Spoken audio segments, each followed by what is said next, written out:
यो ब्रह्मादिसमस्तदेवविनुतो लिङ्गात्मकस्यात्मजः यं लब्ध्वा हि मुदान्विता सुतनयं गौरी जगन्मातृका यस्येष्टानुगुणं समस्तविपदो दूरीकृता भक्तगाः वन्दे तं वररामलिङ्गतनयं श्रीविघ्ननादं सदा एषा दुष्टनिवारणे सुनिरता भक्तार्तिनिर्हारिणी यस्यात्विष्टतया हि लब्धविभवा निष्किञ्चनाः प्राणिनः मूढान् ज्ञानवतः करोति सततं या स्वप्रसादान्मुदा वन्दे तां परमेश्वरीं भगवतीं ज्ञानप्रदां शारदाम्.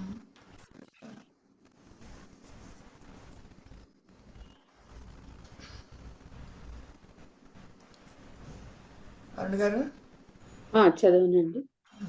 येनाक्षरसमाम्नायम् अधिगम्य महेश्वरात् कृत्स्नं व्याकरणं प्रोक्तं तस्मै पाणिनये नमः। येन धौता गिरः पुंसां विमलैः शब्दवारिभिः तमश्चाज्ञानजं भिन्नं तस्मै पाणिनये नमः। वाक्यकारं वररुचिं भाष्यकारं पतञ्जलिं पाणिनिं सूत्रकारं च प्रणतोऽस्मि मुनित्रयम्। ॐ नमः पाणिनिकात्यायन पतञ्जलिभ्यः शब्दविद्या संप्रदाय प्रवर्तकेभ्यो वंशर्षिभ्यः परमर्षिभ्यो महद्भ्यो मुनिभ्यो गुरुभ्यः। ఇంకెవరైనా చదువుతారా? చదువుతాను నేను మహేశ్వర సూత్రాలు.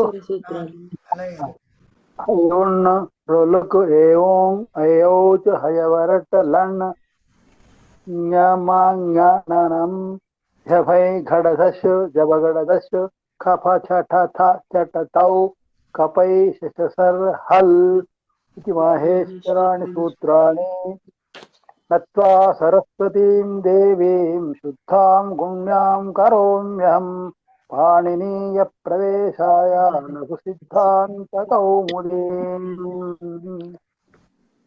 అస్త్యుత్తరస్యాం దిశి దేవతాత్మా హిమాలయో నామ నగాధిరాజః గుర్వాపరౌ తోయనిధీవగాశ్చ స్థితః పృథివ్యా ఇవ మానదండః. నిన్నటి శ్లోకం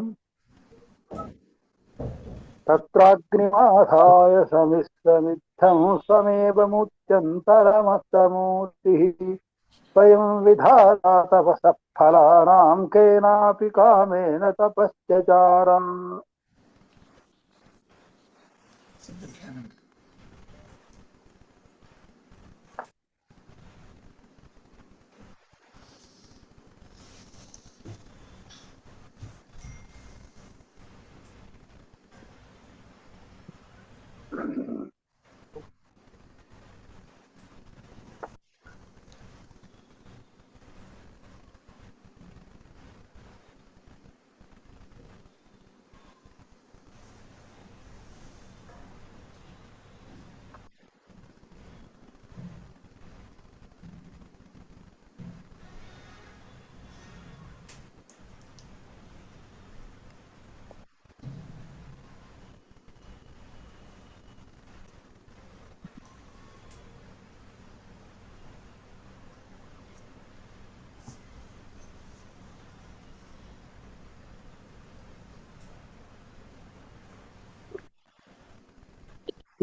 అయిపోయింది.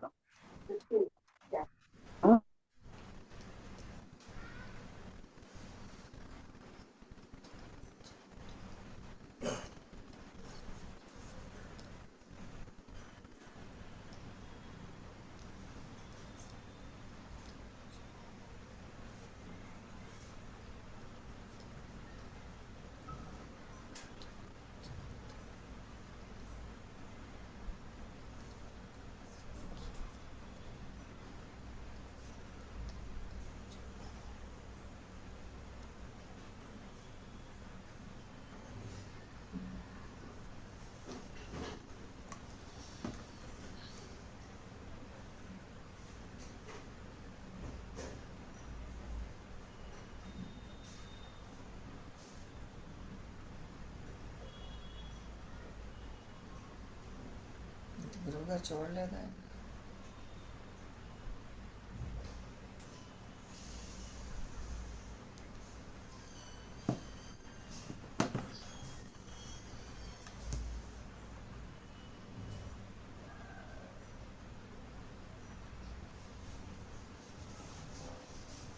గురువుగారు ఇంకా రాలేదండి. మళ్ళీ ల్యాప్టాప్ మీద ట్రబుల్ ఇచ్చిందో ఏంటో. అవును.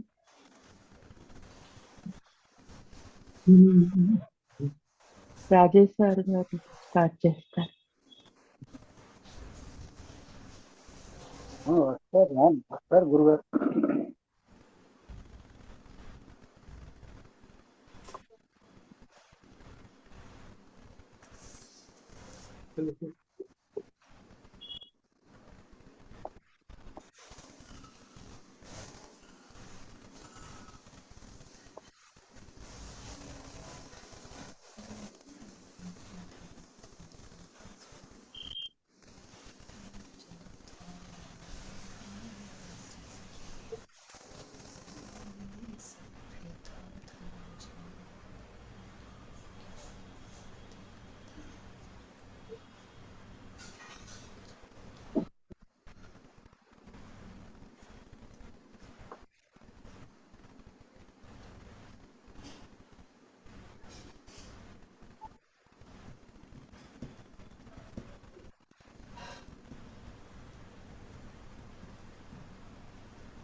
ఈ 3 రోజుల నుంచి వచ్చేవాళ్ళు కూడా తగ్గిపోతున్నారండి. రోజు వచ్చేవాళ్ళు కూడా.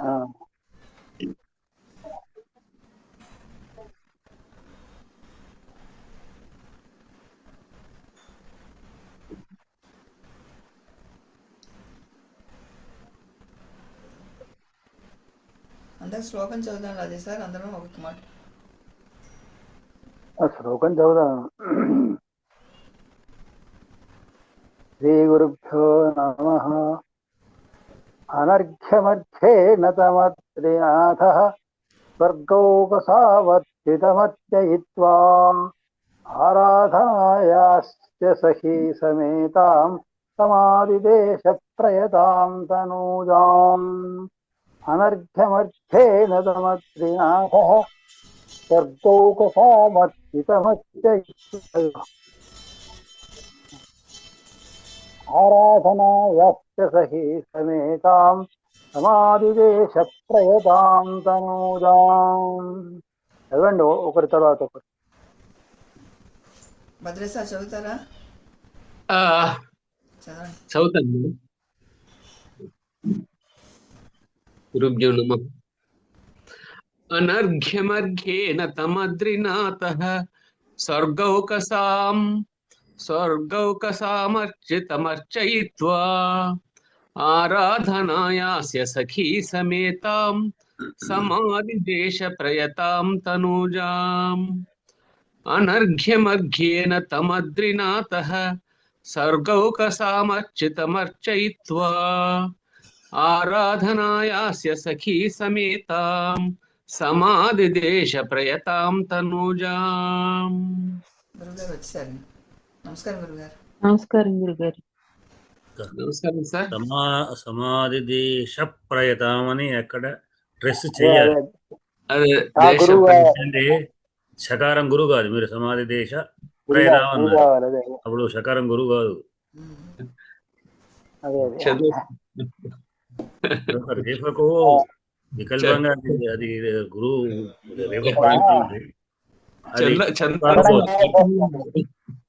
అర్థంలో పర్వాలేదు, ఛందస్సులో ఛందస్సుకే శకారం అంటే వికల్పంగా శకారం పరంగా అప్పుడు అంటే రేపపరమైనటువంటి హల్లు పరంగా ఉన్నప్పుడు వెనుకాక్షరం వికల్పంగా అది లఘు కూడా కావచ్చు, గురు కావచ్చు. గురు అవుతుంది లఘు. కానీ అంటే కానీ ఇక్కడ ప్రస్తుతం షకారం గురువు అయి ఉండాలి నియమం గనక సమాధి జత కాబట్టి సమాధి తర్వాత తగలవాలి, అందుకోసం ఒక నొక్కి పట్టారు షా మీద అట్ట. అది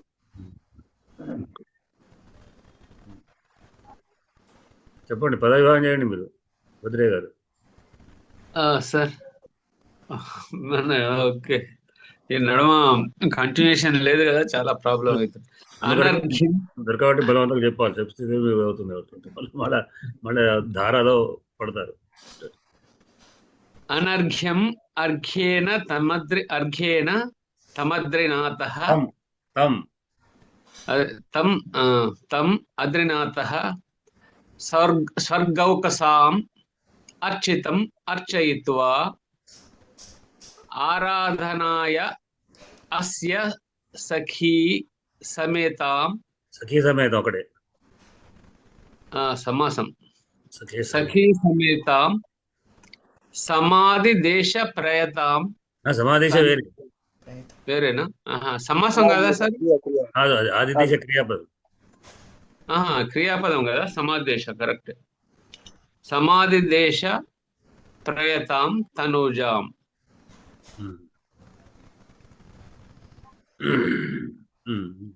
అరుణ గారు గురువు గారు చెప్తారు. చెప్తాను. అనర్ఘ్యమర్ఘ్యేణ తమద్రినాథః స్వర్గౌకసామర్చితమర్చయిత్వా ఆరాధనాయాస్య సఖీ సమేతాం సమాధిదేశ ప్రయతాం తనూజాం. అనర్ఘ్యమర్ఘ్యేణ తమద్రినాథః స్వర్గౌకసామర్చితమర్చయిత్వా ఆరాధనాయాస్య సఖీ సమేతాం సమాధిదేశ ప్రయతాం తనూజాం. భక్తులు అనర్ఘ్యం అనర్ఘ్యం అనర్ఘ్యౌ అనర్ఘ్యాన్ అకారాంత పుల్లింగ అనర్ఘ్య శబ్దః ద్వితీయా విభక్తి ఏకవచనాంతః. అర్ఘ్యేణ అర్ఘ్యేణ అర్ఘ్యాభ్యాం అర్ఘైః అకారాంత పుల్లింగ అర్ఘ్య శబ్దః తృతీయా విభక్తి ఏకవచనాంతః. తం తం తౌ తాన్ తకారాంత పుల్లింగః తచ్చబ్దః ద్వితీయా విభక్తి ఏకవచనాంతః. స్వర్గౌకసాం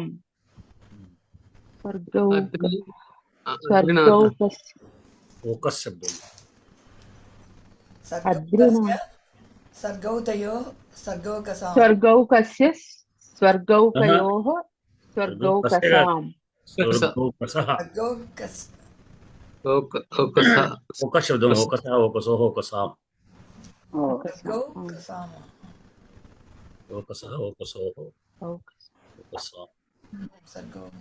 అకారాంతః పుల్లింగః స్వర్గౌకస సకారాంత శబ్దం అది.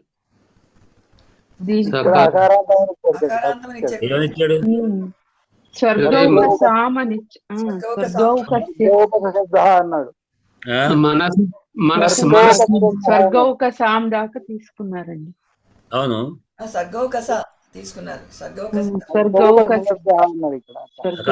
ఓకస అన్నప్పుడు అకారాంతమైనప్పుడు సాం ఎట్లా వస్తుంది? ఓకసస్య ఒకసానాం కావాలి. అది మనస్సు శబ్దం సార్, కరెక్ట్. ఓకస్ శబ్దం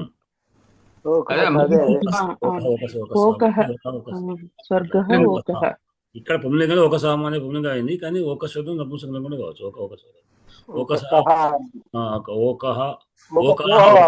అట్ అవుతుంది.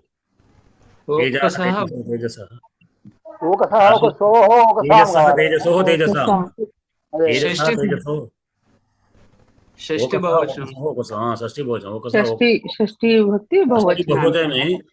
సాం అన్నప్పుడు అది సుక్ నగరం ఒక సాం అవుతుంది. మరుతాం జలముచ్చాం అట్లా ఇక్కడ ఒక సాం సకారాంతంలో సరిగ్గా మనసు శబ్దం లెక్క ఉంది సార్ ఇది. అంతే ఉన్న శబ్దం లాగానే ఉంటుంది. స్వర్గౌకస శబ్దం అని ఇచ్చారు. స్వర్గౌకస అకారాంత అకారాంతం కాదు, సకారాంతం. స్వర్గౌకస స్వర్గౌకసోః స్వర్గౌకసాం అవుతుంది. అంతే కదా. అంటే అక్కడ ఏం స్వర్గౌక విభక్తి సోహ చెప్పాడు, మీకు ఏం విభక్తి చెప్పాడు అక్కడ? అదే ఇక్కడ షష్ఠీ విభక్తి తప్పించాడు. షష్ఠీ విభక్తి బహువచనమే ఫస్ట్ చెప్పారు. భోజనం భోజనం కరెక్టే. బహువచనం. అది కరెక్ట్. ఓకసహ శబ్ద అని రూపం రావాలి. తప్పించాడు. శబ్ద రూపం తప్పి ఉన్నది. స్వర్గౌక శబ్ద అనాలి. ఓక శబ్దము అదే ఓకసస్య ఓకయోహో ఓకసా అన్నాడు. ఓకస్య అయితే ఓక శబ్దమా? ఓకస్య ఆ, ఓతయ ఓక శబ్దం ఓకః అవును. స్వర్గః ఓకః ఏష్. ఓకస్య అయినప్పుడు ఓకసానాం కావాలి కదా, ఓకానాం కావాలి. రామాయణం అంటారు అవును. అదే అరాంత అయినప్పుడు ఓకానం కావాలి. ఓకస్య అన్నప్పుడు అదే అది ఓకసాం అని పదం వచ్చినప్పుడు ఏం శబ్దం? అప్పుడు ఓక శబ్దం అవుతుంది. ఓక శబ్దం అయితే ఓకసా శబ్దం ఎట్లా అవుతుంది మరి? ఓకసా శబ్దం ఓకస్య ఎట్లా అవుతుంది? అసలు ఒక శబ్దం ఉందా సార్? నాకు ఎప్పుడు వినలేదు అది. ఓకస్ శబ్దం ఉన్నది. ఓకస్ ఓక ఉంది. ఓకసే అదే ఓకస్ అంటే నిలయం. అదే ఓకస్ ఉంది కానీ ఒక శబ్దం అయితే వినలేదు. ఒక్క శబ్దం లేదు. ఓకస్ శబ్దము ఓకహ ఓకసి ఓకాంసి లేదా ఓకహ ఓకాహ ఓకస అవుతుంది. తేజ తేజస్ అట్లా. మనశబ్దం వల్ల కూడా కాదు, మనస్సు వనాంసి ఆ మనాహ అవుతుంది. అంటే మనశబ్దం అంటే మనహ అనేది ఏమో నపుంసకలింగం మనహ. తేజాహ తేజ శబ్దం తేజ తేజసి తేజాంసి నపుంసకలింగమే. ఓకహ ఓకస నపుంసకలింగే. పుంలింగంకి వస్తే ఓకాహ దీర్ఘం అవుతుంది. దేవతలకు అని ఆహా. అందరూ తీసుకున్నారు కదా. అదే ఇప్పుడు సమాసం అయింది కానీ పుంలింగం. ఈ స్వర్గోకసాం అనేది బౌరి సమాసం. స్వర్గములు స్వర్గమే నివాసముగా ఎవరు గలరో వారు కనుక పుంలింగం ఆయన ఎవరు? దేవతలకు అని అర్థం. ఇది దేవతలకు ఇక్కడ దేవతత్వం లేకపోని అది దాదాపు బహురితోని దేవతను అని అర్థం. స్వర్గము నివాసం ఎవరికైతే ఉందో వారు స్వర్గోకసులని కనుక ఓకసహ ఓకసోహ ఓకసాం అనేది చెప్పండి. అర్చితం అర్చితం అర్చితౌ అర్చితాన్. అకారాంతః పుల్లింగः అర్చితశబ్దः ద్వితీయా విభక్తి ఏకవచనాంతః. అర్చయిత్వా అవ్యయము ఆరాధనాయ ఆరాధనాభ్యాం ఆరాధనేభ్యః అండి. అంతే. ఆరాధనేభ్యः అకారాంత నపుంసకలింగः ఆరాధన శబ్దः పంచమీ విభక్తి ఏకవచనాంతః. పంచమి కాదు, ఆరాధనాయ ఆరాధనాయ చతుర్థి. సార్ ఇది ఆరాధన ఆరాధనేభ్యః ఆరాధనేభ్యః నపుంసకలింగం కదా. ఆరాధనం రైట్. అందరూ పంచమే విభక్తి అని ఇచ్చారు. ఆరాధనభ్య రైట్. ఆరాధనాయ వచ్చింది కదా అక్కడ. ఆరాధన శబ్దం స్త్రీలింగంలో ఇక్కడ నపుంసకలింగం. సరే, ఆరాధన నపుంసకలింగం ముందుకు పెద్ద విషయం కాదు అనుకుంటాను. అది స్త్రీలింగం కనిపిస్తుంది ఒకటే సార్, నాకు దీర్ఘం కనిపించేవారు. ఆరాధన నపుంసకలింగం తీసుకుంటే నపుంసకలింగం అవుతుంది. సరే అని చతుర్థి కదా. రామాయ రామభయ రామేభ్య చతుర్థి విభక్తి అంటే అక్కడ పంచవడం మీరు పురవడం ఏకవచనం. సఖీ సమేతాం సఖీ సమేతాం సఖీ సమేతే అస్య ఒకటి ఉంది. అస్య ఉంది ఒకటి. అస్య అనయోః ఏషాం ఏనయోహ రెండు వస్తాయి. ఏనయోః ఏషాం మకారాంత పుల్లింగం ఇదం శబ్దः షష్ఠీ విభక్తి ఏకవచనాంతః. సమేతాం రెండు ఉంటాయి. సరే, ప్రదేశం సమేతాం సఖీ సమేతాం సఖీ సమేతాం సఖీ సమేతే సఖీ సమేతాః అని. అకారాంత స్త్రీలింగ సఖీ సమేతా శబ్ద ఆకారాంత స్త్రీలింగ సఖీ సమేతా శబ్ద ద్వితీయా విభక్తి ఏకవచనాంతః. సమాధిదేశ క్రియ ప్రయతాం గురుగారు ప్రయతే ప్రయాతాః. ఆకారాంత స్త్రీలింగ ప్రయతా శబ్ద ద్వితీయా విభక్తి ఏకవచనాంతః. తనూజాం तनूजां तनूजे तनूजाः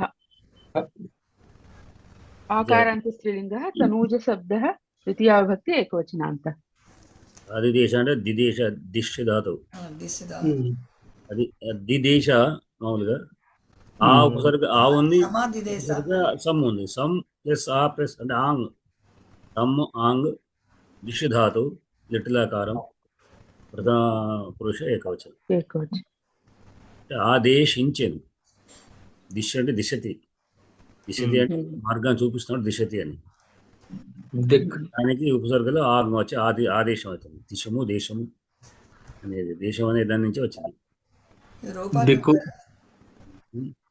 రూపాలు అదే దిదేశ అది. దిదేశ దిదిశతు దిదిశు దిశతు దిదేశువ దిదేశ दिदिशतुः దిదిశతు దిదిషు दिदिशुः దిదిశు ఇది ఇవ్వలేదు గురుగారు प्रथमपुरुष एकवचन ఆదేశించెను అని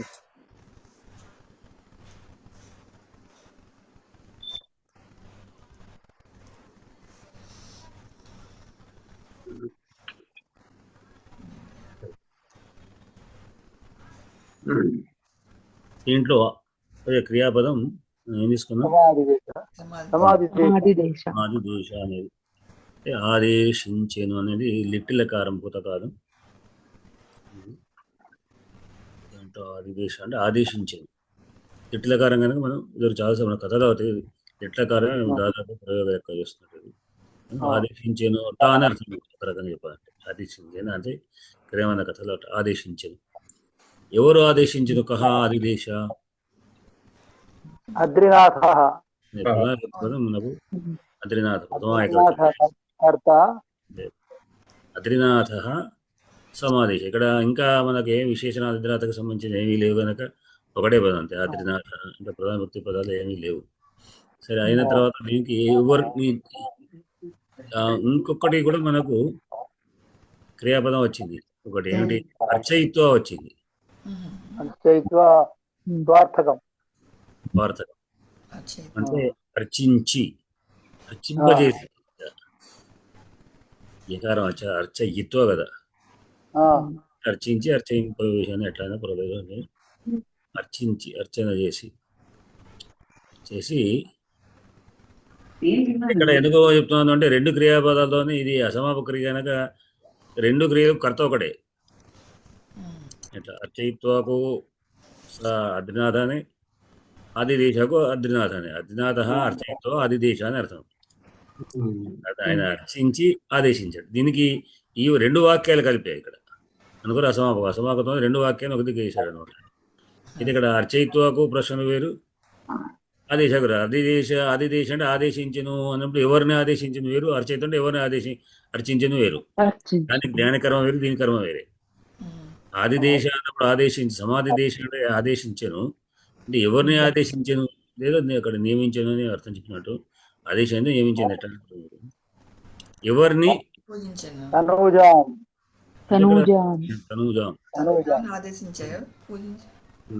తనూజాం తనూజాం ఎట్లాంటిది తను జాయితీ తను నుండి అంటే కూతురు అర్థం తనుజ రెండు రకాల తను శబ్దము మూడు లింగాలు ఉంది అంటే మూడు రకాలుగా ఉన్నాయి నపుంసకలింగంలో ఉంది పుంలింగంలో ఉంది స్త్రీలింగం తనుహు ఇషుహు పటుహు అని మనకు అక్కడ స్త్రీలింగంలో ఉకారాంత శబ్దం ఊకారాంత రెండు ఉన్నాయి తనుహు అనే ఉకారాంతము స్త్రీలింగము తనుహు ఇషుహు పటుహు అని మన ధేను శబ్దాన్ని చెప్తాం తనువు శబ్దం ఉంది తనువు దీర్ఘం కూడా ఉంది తనువు శబ్దం వధువు శబ్దం లాగా వస్తుంది మాకు నేను ఒకసారి ఇది ఇట్లానే ఏదో 18 శ్లోకంలోనూ తనువు వాడితే మా మిత్రుడు కంజాడు ఎవరు రామాచార్య నాకు ఫోన్ చేసి అడిగి తనువు అంత దీర్ఘం ఎట్లా పెట్టా రసం అవుతుంది కదా చూసుకోమన్నా నేను ఉన్నది అది కూడా అంటే ఉందా దాన్ని చూసుకోవస్తే తనువు దీర్ఘం కూడా ఉంది అంటే రెండుగా తనువు ఉంది హ్రస్వం ఉంది శబ్దం దీర్ఘ అది అది నపుంసకలింగం అనుకుంటా తనుహు అనేది. తను శబ్దం అక్కడ తను ఉకారాంత స్త్రీలింగమే. నపుంసకలింగం కూడా వేరే. తనుహు తనుహు రెండు రకాలు ఉంది. అది చెప్పబోయేసి ఇదే ఉంటున్నాను నిజంగా. తనుహు అనేటువంటి నపుంసక స్త్రీలింగంలో ఉంది, తనే నపుంసకలింగం కూడా ఉన్నట్టున్నది. అయితే ఇక్కడ తనూజాం అనేటువంటిది తనూ శబ్దం కూడా స్త్రీలింగమే మళ్ళీ. అది ఊకారాంత దీర్ఘం. తనూజాం ఇక్కడ అంటే ఒకవేళ ఛందస్సు పరంగా అంతా అవసరం అండి దాన్ని హ్రస్వం చేసుకుందామంటే తనూజాం అన్నా తప్పులేదు. ఇక్కడ ఇది అకారాంతం ఇచ్చారు తనుజా మరి ఉకారాంతం అకారాంతం ఇచ్చి ఇందులో జాం వేరు. జాతానం స్త్రీలింగం జాత ఏదైనా వేసుకోవచ్చు. తనుజాత తనుజా అనొచ్చు, తనుజా అనొచ్చు, తనుజాత అనొచ్చు, తనూజా అనొచ్చు, తనూజాత అనొచ్చు.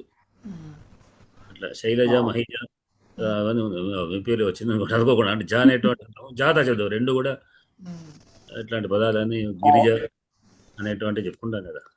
మహిజ జా జా అంటే స్త్రీలింగం కనుక కుమార్తె అని అర్థం.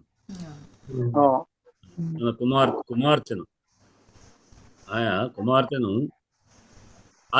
ఆదేశించాడు. ఇంకా ఆమె ఎట్లాంటిది? ప్రయతాం సఖీ సమేతాం. యతాం అంటే అంటే నియతంగా ఉండేది అని అర్థం. ప్రయత పుమానంది నట వస్తుంది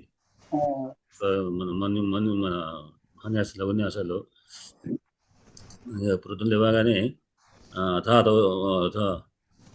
రుద్ర లఘున్యాసంలో చెప్పేటప్పుడు చెప్తూ నిస్నాతోదీత్య శుచి బ్రహ్మచారి శుక్లవాస బ్రహ్మచారి ప్రయతుడే అంటే నిష్టగా ఉన్నటువంటి వాడే అర్థం. అట్లా నియమస్తు నిష్ఠతో కూడుకున్నదిగా ఆమె, అటువంటి ఆమెను అంటే ఆ విధంగా ఉండుమని కూడా అర్థం కాదు. అట్లా ఉన్నటువంటి ఆమెను తనూజులను ఇంకా ఎట్లాంటిది? సఖీ సమేత సఖురాళ్లతో పాటుగా అంటే తాను ఒక్కరితే కాదు వెంబడి కూడా ఉండి అది ఉండమని. అది దేని కొరకు? ఆరాధనాయ. ఎవరి యొక్క ఆరాధన? అస్య అంటే ఆ మహేశ్వరుని యొక్క శివుని యొక్క ఆరాధన. శివుని యొక్క ఆరాధన కొరకు బద్రీనాథ అస్య ఆరాధనాయ సఖీ సమేతాం ప్రయతాం తనూజాం సమాదిదేశ. ఇది వాక్యం. పరమేశ్వరుడి యొక్క ఆరాధన కొరకు సఖీ సమేతురాలై సమేతరాతుడుగా అట్లానే ప్రయతురాలుగా ఉన్నటువంటిగా ఉండేలాగా తన తనూజాను ఆయనని సమాదేశాన్ని నియమించాడు. ఇక్కడ ఆ విధంగా ఉండమని పూజించమని ఆయన ఆదేశించాడు లేదా నియమించాడు. ఏం చేసి అని మళ్ళీ మనం ఇంకో వెనక వాక్యం తీసుకుంటే అర్చయితో పూజించి ఆయనని తమ్. ఇక్కడ మళ్ళీ ఎవరిని క్రియాపదం కర్మతో తమ్ అర్చయిత్వ. మళ్ళీ కర్తపదం అదే బద్రీనాథ తం అర్చయిత్వ. ఆ తమ్ ఎట్లాంటి వాడు అన్నప్పుడు ఏమిటి? స్వర్గౌకసాం అర్చితం అర్చితం పూజ్యుడైనాడు, పూజనీయుడు. ఎవరి చేత? స్వర్గౌకసాం, స్వర్గమే ఓకస్సు కలిగినటువంటి వాడు. అంటే స్వర్గం దేవతలకు అన్నది. స్వర్గం అంటే దేవతల యొక్క షష్ఠీ భక్తి అర్చితుడు. దేవతలకు అర్చనీయుడైనటువంటి వాడు, దేవతలకు ఆదిదేవుడైనటువంటి వాడు, పూజ్యుడైనటువంటి ఆయనే అర్చయిత్వ. ఆయనే అటువంటి వాడిని ఇంకా ఎటువంటి వాడు? అనర్ఘ్యం. అర్ఘ్యం అన్న అనర్ఘ్యం ఇక్కడ దాదాపు ఒకే రకంగా. అర్ఘ్యం అంటే పూజ్యుడు అని అర్థం. అర్ఘ్యం అంటే పూజ్యం.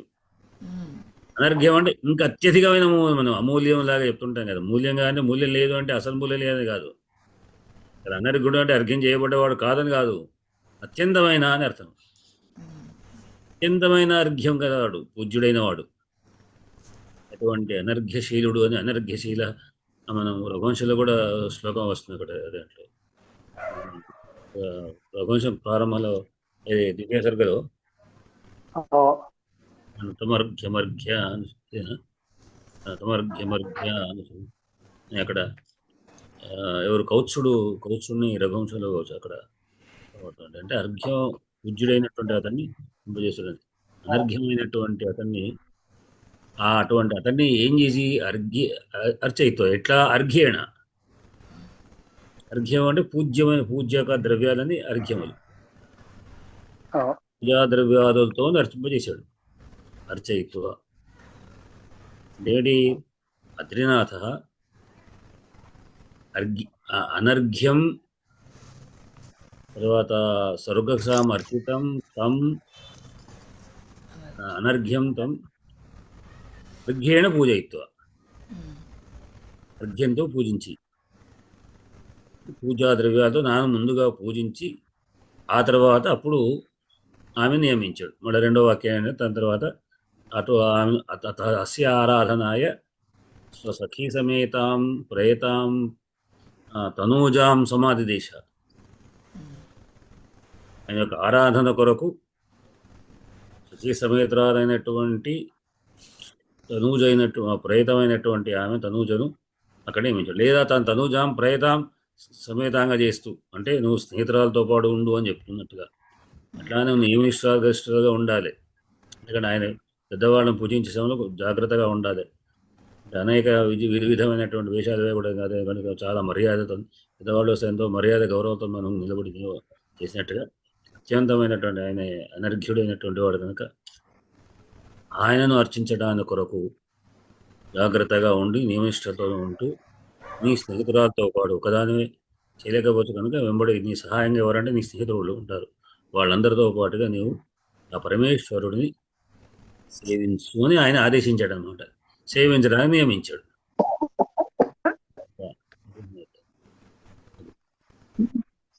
అనర్ఘ్యమర్ఘ్యేణ తమద్రినాథ స్వర్గౌకసామర్చితమర్చయిత్వా ఆరాధనాయాస్య సఖీ సమేతాం సమాధిదేశ ప్రయతాం తనూజాం. దీంట్లో శైలజ గారు చెప్పండి ఏమేమి ఉన్నాయి ఇక్కడ సందులు ఉన్నాయా? స్వర్గ ఒకసాం ఉన్నది, స్వర్గ ఒకసాం, తర్వాత సంధి ఉన్నది, ఆరాధనయ అస్య. అనర్ఘ్య అనేది కూడా సందే కదా, సమాసం అర్ఘ్య అర్ఘ్య నైతత్వ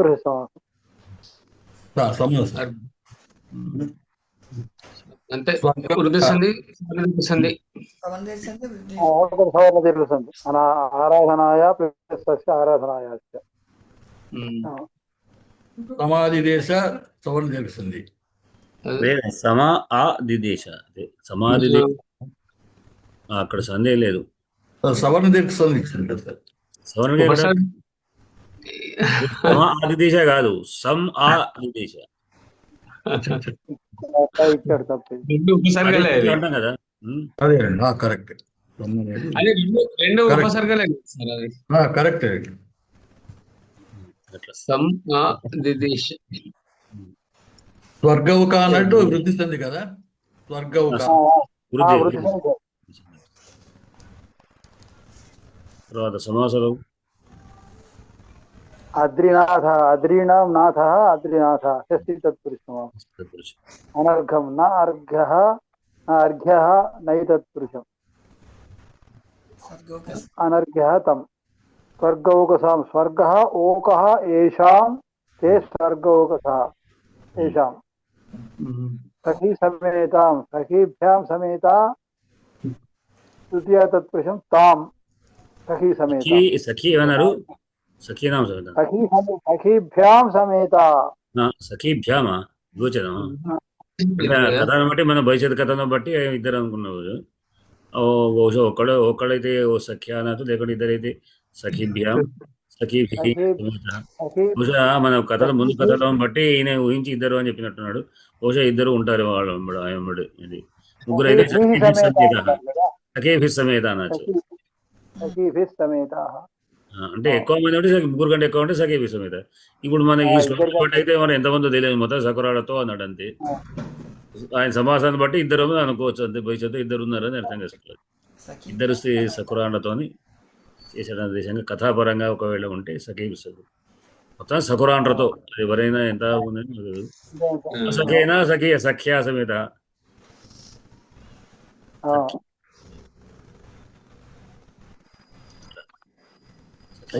నమస్కారాలు అయ్యా.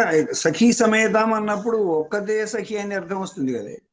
లేదు, అది సమాసాంతర్గతంగా సఖి ఒకటే పదం. ఎంతమంది సఖులు ఉన్నా సమాసం సఖి సమేత అంతే. బహుజన అయితే విగ్రహవాక్యం చెప్పినప్పుడు అక్కడ దాన్ని విభక్తి చేస్తాం, అట్లా ఇప్పుడే వస్తుంది.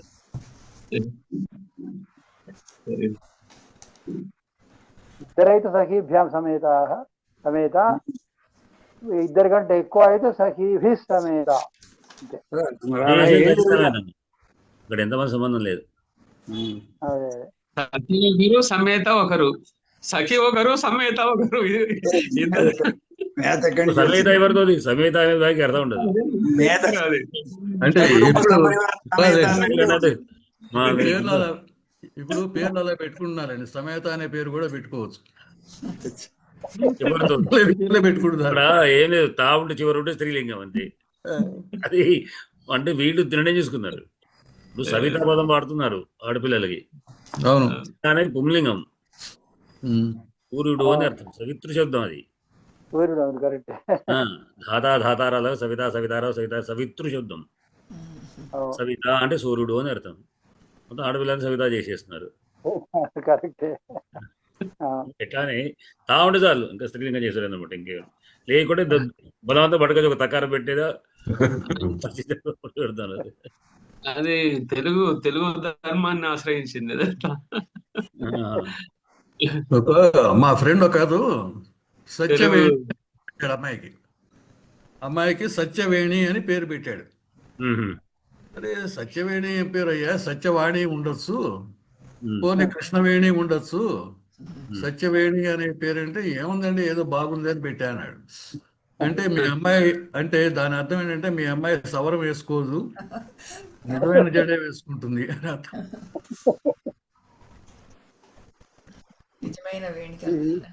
సత్యవేణి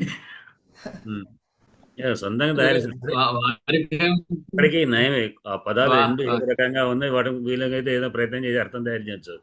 ఏ అర్థపర్థం లేకుండా సొంతంగా తయారు చేసి పెట్టుకొని వాళ్ళు చివరికి మనని అడుగుతారు, ఇది అర్థం ఏంటంటే ఇది ఎక్కడ చూసాడు, నేనే తయారు పేర్లు అట్టాగే పెడుతున్నారు ఈ రోజులలో, అర్థం పర్థం లేని కొన్ని.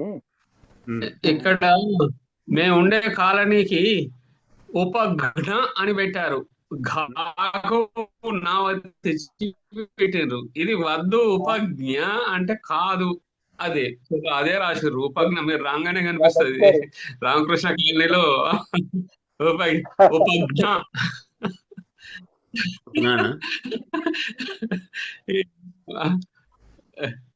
క్లియర్ గా పెద్ద బోర్డు కనిపిస్తుంది ఉపజ్ఞ.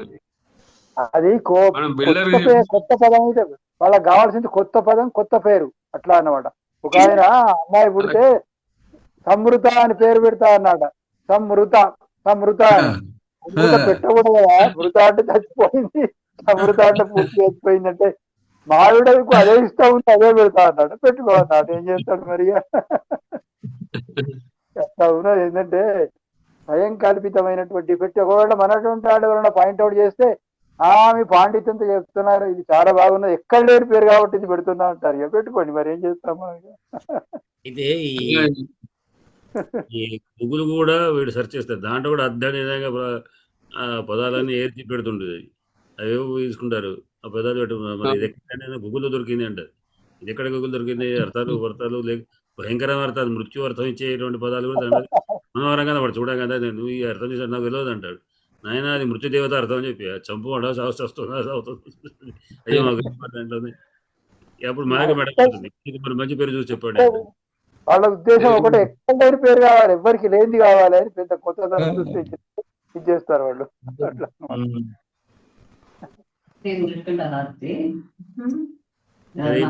అంటే దీర్ఘం అంటే వాళ్ళ మగవాళ్ళ పేరు అంటే అలా పొలి టెక్నాలజీ ఉంటే వాళ్ళు పట్టుకుంటారు మాస్టర్ అది. చక్కగా అది కూడా దీర్ఘం ఏదో ఒకటి మృత్యువర్తం వచ్చేలాగా వాళ్ళు ఎవరు మా బంధువులు ఎవరు పెట్టుకున్నారు. మా నాన్నగారు ప్రమీత్ గారు, ప్రమీత్ అనే అర్థంలోనూ ఉన్నట్టున్నది కదా, ఏదో మృత్యు అనే అర్థం వస్తుంది.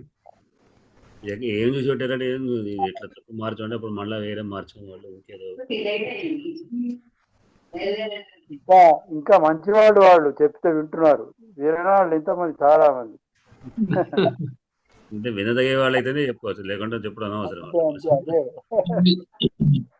చాలా వరకు కొత్త పేరు కావాలని సెర్చ్ చేస్తున్నారు. అది అనేక భాషల నుండి అనేక ప్రాంతాల నుండి ఆ గూగుల్లో అయిపోయి ఏదో అర్థం అక్కడ ఇక్కడ అన్ని తీసుకున్న ఇస్తున్నది, వీళ్ళు పెట్టేస్తున్నారు అంతే. ఒక ఆయన సినిమా పెద్ద మనిషి ఒక పద్యం మీద పెట్టాడు, అలాంటి పెద్దవాడు అయితే కొంచెం పరిచయం ఉండి బాగా మధ్య మధ్యలో ఫోన్ చేసి మాట్లాడడం అది ఏదో చేస్తుంటాడు. ఆయన ఎది ప్రాసలు పాటించకుండా పద్యాలు రాశాడు. అంటే కూడా గణాలు అన్నీ కరెక్టే వాడారు. నేను అన్నాను ఇక్కడ ఎతులు ప్రాసలు పోతున్నాయండి అని నేను పని లేక ఫోన్ చేసి చెప్పాను. నాకు ఏదో చెప్పితే పెద్ద నేనేమో ఘనగారు సాధించాను అనుకున్నాను. ఆయన నన్ను బాగా తిట్టాడు.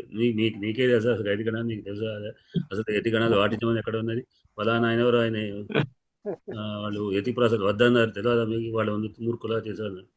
సరే క్షమించడం కుదరదు నాకు, నేను కొత్తవాడిని ఇది అనుకున్నా ఇట్లా ఉంటాయి అనుకున్నా నన్ను విడిచిపెట్టాను. తెల్లారి మళ్ళీ ఆయన ఫోన్ చేశాడు, అన్నాను క్షమించండి నేను చాలా వ్యతిరేకంగా మాట్లాడిన పని లేక మీలాంటి పండితులు ఏదో పెద్దవాళ్ళు నేను ఏదో తెలిసి రెండు మాట చెప్పాను అంతేగాని నాకు ఇంకోసారి ఎవరిని అడిగినా నేను చెప్పదలుచుకోలేదు అంటే కాదు నేనే తప్పుగా చేశాను మళ్ళీ క్షమించాడే, మీరు పెద్దవాళ్ళు తండ్రితో సమానం లేదు మీరు అట్లా అన్నప్పుడు మీరు ఏదో మాట్లాడుతున్నారు మళ్ళీ నేను చెప్పాను. అంటే ఇంకోటి ఏంటంటే అనవసరంగా అడగకుండా ఎప్పుడు కూడా ఆయన మొత్తం చరిత్ర అంత కావ్యాల యొక్క చరిత్ర అది ఫలానా ఆయన ఉన్నాయి కదా చదువుకుంటాం విద్యాలయాలో ఎతులు ప్రాస అవసరం లేదు అంటే పద్యం ఛందస్సు పద రాయొచ్చు కానీ ఎతి భాష ఎవరు పెట్టుకున్నారు, తెలుగు పద్యం సంస్కృతం ఉన్నాయా, తెలుగులో లేవు కదా, తెలుగులో అవసరం ఏదో నాకు నేను కూడా నేను నేర్చుకోలేదు ఇట్లాంటి మీలాంటి వాళ్ళు చెప్తేనే నేను విన్నాను నేను నాకేం తెలియదు వాటి గురించి. ఆ తర్వాత వెంబడే తెల్లారి మళ్ళీ ఫోన్ చేశాడు, క్షమించండి దాదాపు ఫోన్ చేశాను అంటే పర్లేదు మీ ఇష్టం పర్లేదు నేను ఎట్లా నాకు కూడా తెలియదు దాని గురించి నేను అంటే ఆయన ఎక్కువ పద్యాలు రాశాడు. కాకపోతే ఆయన మంచి పండితుడు కనుక ఎప్పుడు కూడా మాట్లాడుతుండేవాడు కదా అని మాట్లాడాను. ఈ తర్వాత అర్థమైంది ఇంకోటి ఎవరు అనవసరంగా చెప్పకూడదు అడగకుండా చెప్పడం కూడా తప్పు కనుక నేను ఒకవేళ చెప్పదలుచుకుంటే నేనేమంటా అంటే ఇట్లా అనగా విన్నా, నేను పెద్దవాళ్ళు ఎవరో చెప్తుండే విన్నాను, మరి ఇది నిజం కాదు కనుక్కోండి అని చెప్పాను. ఇంకొక వ్యక్తి కూడా మా బాగా పరిచయం వ్యక్తికి నేను ఇట్లానే ఆయన కన్నం ఏదో రాస్తే ఇట్లానే ఏదో జరిగితే నేను అన్నాను కొంచెం ఈ విధంగా ఉంటుందని శంకరాభరణం వారు మన కంది వారు ఇలాంటి వారు చెప్తుండే నేను విన్నా, మరి నిజమో కాదు నాకు తెలుగు అని కదా అని చెప్పా. అని తెల్లారి కరెక్టే మీరు చెప్పిందే కరెక్ట్, నా దాంట్లో తప్పు నేను దిద్దుకుంటున్నా అందుకని నేను చెప్పి మిమ్మల్ని ఎవరు తిరిగి నేను పెద్దవాళ్ళు చెప్పగా విన్నా, నిజమో కాదు మీ ఇష్టం చూడండి అని ఏమైనా అవసరం కూడా చెప్పడం అంతే. ద్రవిడ యూనివర్సిటీలో పులికొండ సుబ్బాచార్య అని ఆయన ప్రొఫెసర్ గా చేసి రిటైర్ అయ్యిండు. ఆయన ఒక గేయం రాసిండు, తెలుగు తల్లి మీద ఒక గేయం రాసిండు. నేను చెప్పిన ఇట్లాంటి మిశ్ర సమాసాలు దుష్ట సమాసాలు వాడకూడదన్న, ఎక్కడ ఉన్నదే నాకు అన్ని తెలుసు అన్నాడు. చూపించండి అనగానే ఒక 3 చూపించాను, అందులో ఒక 6 స్టాంజాలలో 3 చూపించే వరకు నాకు తెలిసే వాడాను ఏంటి అన్నాడు.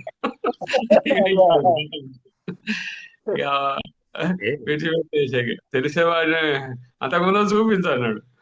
అంటే జనరల్ గా ఈ తెలిసిన వాళ్ళకు కూడా ఈ దుష్ట సమాసం ఏంది అనేది కూడా తెలుసలేదు. మిశ్ర సమాసాలు ఏంది, దుష్ట సమాసాలు ఏంది, సంస్కృత సమాసాలు ఏంది, సిద్ధం ఏంది, సాధ్యం ఏంది, చాలా పరిచయం చూపించారు ఒక్కసారి కంపల్సరీగా. ఎందుకంటే మనం ఎంత తెలిసినా ఒక్కొక్కసారి మనం తెలియకుండా పొరపాటు కొన్ని పడతాయి, పెట్టకుండా ఒకసారి లేదా ఒక తెల్లారు మన్నాడు చూసి మళ్ళీ చూసుకుని పెట్టుకోవాలి.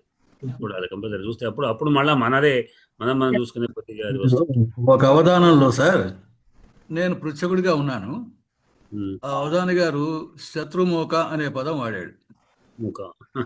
శత్రుమోక అనే పదం వాడితే శత్రుమోక అనే పదం తప్పండి, అది ఎలా వాడతారు అన్న. ఏ తప్పేముంది దానిలో, శత్రుమోక అనే దాని తప్పేమో మనం వాడుతూనే ఉంటాం కదా అన్నారు. ఆ పక్కన మెట్టు రామశర్మ గారు అవధాని గారు కూడా అన్నాడు కదా, అది ఏమీ లేదు, అది వైర సమాసం అయింది, అయినా మీరు కౌరవులు వర్ణిస్తున్నారు కదా, వాళ్ళు దుష్టులు కదా, కాబట్టి దుష్ట సమాసం అక్కడ వాడటం కరెక్టే. అందులో తప్పులేదు. అది బంధువు లాంటి ఏమైతే చివరి ఉకారం లోపిస్తుంది మనం అది సమాసం ఏం కాదు. శత్రుమోక వాడచ్చు. ఎలా వాడతారండి? అందులో ఏం లేదు. శత్రుమోక ఇప్పుడు వినండి, ఈ ఉకారాంత శబ్దాల్లో చివరి ఊ కూడా లోపిస్తుంది, ఉండదు మనకు. శత్రువు మోక, అది శత్రువు శత్రువు యొక్క ముఖంలో అందులో చిన్నేశ్వరి వ్యాకరణం చూడండి, చివరి ఉకారాంత లోపం మనకు. బంధువు బంధులు సార్, అసలు రెండు పదాలు అది సంస్కృత పదం, తెలుగు పదం కదా. ధనికొండ వారు అనేది అది సమాసం ఏదో సంస్కృత పదం కాదు కదయ్యా. అవును, సంస్కృత పదం కావాలని ఉన్నదా మీకు చెప్పింటా చిన్నేశ్వరి? సమాసంలో చూడండి మీరు, సమాస సిద్ధము సాధ్యం అని ఉంటది, అదే సాధ్యం లేదు అట్లా. శత్రువు శత్రు బంధువు ఇత్యాదులకు ఈ బంధువు బహువచనము లు కలిసినప్పుడు ఏమైతుంది? బంధులు అవుతుంది. గోవులు గోలు అవుతుంది. ఒక పదమే మీరు చెప్పింది, ఒక పదమే. రెండు పదాల సమాసం చేసినప్పుడు అప్పుడు ఈ యొక్క ఎక్కడికి పోయింది మరి? ఆ సమాసంలో లోపిస్తుంది సమూహం కదా. శత్రువులు సమూహం వేరే కాదు కదా. వేరే అయితే మీరేమో శత్రు సమూహం ఒక ముందే అనుకుందాం. అట్లా లేదు, సాధ్యంలో అట్లే ఉంటుంది. మనం శత్రుసేన శత్రుయోధము సిద్ధము సాధ్యము మిశ్రమం అని ఉంటుంది. ఇది మిశ్ర సమాసంలోకి వస్తుంది. సిద్ధం అంటే సంస్కృతం నుండి తీసుకొచ్చుకుంటాం. సాధ్యం అంటే రెండు సంస్కృత పదాలను తెలుగు చేసుకొని కలుపుతాం. మిశ్రమం అంటే ఒకటి సంస్కృతము లేదా ఒకటి అట్లా ఉంటుంది. అయితే మూఢనమ్మకం అనేది కూడా కరెక్ట్ అంటారా? ఏది ఏమంటారు? మూఢనమ్మకము అంటారు కొంతమంది, అది కూడా కరెక్టేనా? ఇప్పుడు నమ్మకం వేరు, నమ్మకం అది తెలుగు కదా. మోక తెలుగు పదమే, మోక కూడా తెలుగు పదమే. మీరు అర్థం చేసుకుంటలేరు. మూఢ సంస్కృతం అండి, మూఢను తెలుగు చేయండి, ఏమైతుంది? మూఢ చెప్పండి, ఏమవుతుంది? మూఢము అవుతుంది. అవును, మూఢము అయినప్పుడు ముఖారానికి మనం సమాసం చేసేటప్పుడు ఏమొస్తాయి? పుంపులు వస్తాయి. మూఢపు నమ్మకం, మూఢపు నమ్మకం అనొచ్చు, అది కరెక్ట్. అట్లా అనాలి, మీరు తెలుగు చేసుకొని చేయాలి సమాసం. అవును, మూఢపు నమ్మకం అనొచ్చు కానీ మూఢనమ్మకం అనకూడదుగా. అనకూడదు, వ్యవహారంలో ఉన్నది. వ్యవహారంలో చాలా ఉన్నాయి. వ్యవహారం లేని అలసాని వ్యవహారం అనేది మాట్లాడితే వాడచ్చు. మిశ్ర సమాసాలు చాలా కనిపిస్తాయి. ఇట్లాంటి వైర సమాసాలు కూడా కొంత ఒప్పుకున్నారు. కొన్ని మనకు అలసాని పెద్ద నెలలో కూడా చాలా కనిపిస్తాయి. కానీ అటువంటి కొన్ని ఏమంటా ఎక్కడైనా కావ్యంలో పొరపాటున ఒకటి రెండు వాడి ఉండొచ్చు, వాడిన దాన్ని మనం ఏం చేయలేము. అదే వ్యవహార రూఢిలో ఉన్న వాటిని కొన్ని అవి మనం ఏం చేయలేము, చాలా బలీయంగా వచ్చేస్తాయి. ఇప్పుడు జీవగర్ర అనే పదం ఎక్కడో వాడేశారు, నాన్నయ్య గారు వాడేశారు జీవగర్ర అని. వాడేశారు కాబట్టి సరే, అది తర్వాత అయింది, కానీ అన్నిటికీ అది వర్తించదు. లేదు, ఆయన వాడాడు కాబట్టి సరే. ఆర్యలు ఏది ప్రయోగించారో అది మనకు శిరస వహించింది, అది అంతే. ప్రౌఢ ప్రయోగం చేయాలి. సూత్రం చెప్పాడు కదా, ఆహార దుస్తంబులు గ్రాహ్యములు అని చెప్పి. గ్రాహ్యములు అంటే గ్రాహ్యం అంటే మనం కూడా తీసి వాడుకోవచ్చు, మనం చేయకూడదు అంతే, మనం ఒప్పుకోవాలి అంతేగాని మనం చేయడానికి వీల్లేదు.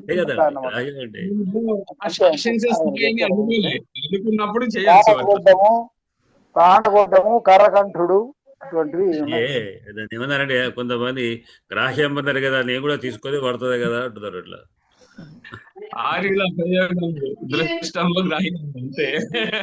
ఆర్యుల ప్రయోగం అంటే అమావాస ఇదివరకు తీసి అని ఎవరికి అమావాస తీసి ఆయన వాడాడు కదా అని ఇప్పుడు సీనారెడ్డి దాంట్లో వాడాడు పాటలో. ఏదో సార్ పాటలో ఏదో సీనారెడ్డి గారి పాటలా ఏది సార్ అది? పురంజని సినిమాలో దాంట్లో ఉంది. ఏదో ఏదో వాడైపోతాయంట. వాడినప్పుడు ఇదేంటంటే ఆయన వాడే కదా అన్నాడు.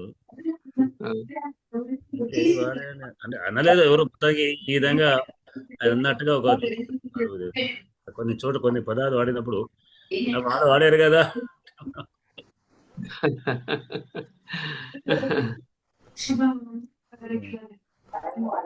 సరే అండి. ఇంకొకటి ఏమిటంటే విదేశ అనే దాని గురించి చెప్తారా కాస్త?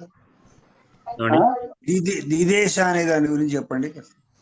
దిశ ధాతువు దిశతి అంటే మార్గ నిర్దేశం, దేశం చూపించడం అని అర్థం. దాని నిర్దేశము, ఆదేశము, సందేశము అనేటువంటి ఉపసర్గలతో అర్థాలు మారిపోతూ ఉంటున్నాయి. ఆదిదేశ ఆదేశము ప్లస్ సమ్ ఆదిదేశ సమాదిదిశ సమాదిశతి అనేది లట్లకారం, దిదేశ లిటిలకారం. కనుక సమ్ ఆదిదేశ అంటే నియమించెను అంటే ఆదేశించెను అని అర్థం. ఆదేశించండి అక్కడ నియమించని అర్థం. నియమించని తెలుగులో ఇక్కడ రాసుకున్నారు కదా, ఇక్కడ పుస్తకం దిశతి దిశను నిర్దేశించడం దిక్కు కూడా దీని నుండి వచ్చింది కదా, దిక్కు దిశ దిశించే దిక్కు వచ్చింది. దేశం కూడా దాని నుంచే వచ్చింది. దేశము, సందేశము, ఆదేశము ఇవన్నీ కూడా వారి నుంచి వచ్చింది.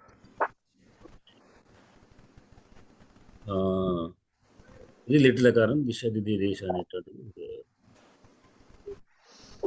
మనకు లిట్లకారంగా ఉన్నాయండి. సరే, ఇక ఇంకోటి ఏంటంటే రేపు శుక్రవారం, శని అది ఎట్లా లేవు. ఆదివారం మనకు శివరాత్రి కనుక ఎట్లా ఆదివారం పడిన శివరాత్రి ఒకటి అయిపోయింది. సోమవారం నాడు మంగళవారం రోజు మా నాన్నగారిది ఆబ్దికం. ఆ ప్రకారం మా బంధువులు వస్తారు. నాకు సోమవారం బహుశా చెప్పడం కుదరదు, మళ్ళీ ఎట్లా మంగళవారం చెప్పలేను. ఆబ్దికం ఉంది ఆ రోజు. వచ్చేసరికి ఎంతసేపు అవుతుందో అలసిపోయి ఉంటాం కదా, ఇంట్లో కూడా జనం ఉంటారు. బుధవారం నాడు నేను ప్రయాణం చేస్తాను అనుకుంటున్నాను, భాగ్యనగరి అనుకుంటున్నాను. అక్కడ 2-3 రోజులు ఉంటాను.